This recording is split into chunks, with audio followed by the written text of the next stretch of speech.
Pemirsa, 6 korban pencurian kendaraan bermotor kembali mendapatkan motornya setelah Polres Muara Enim mengembalikan motor mereka secara gratis.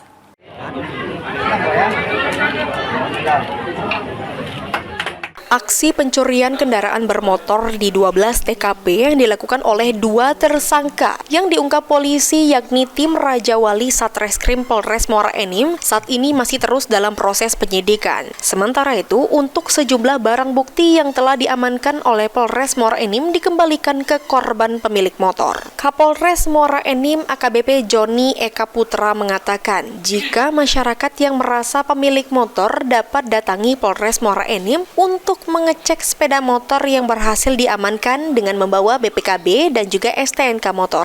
Hingga saat ini, menurut Kapolres, ada 6 orang warga yang menjadi korban curanmor telah menerima kembali motornya.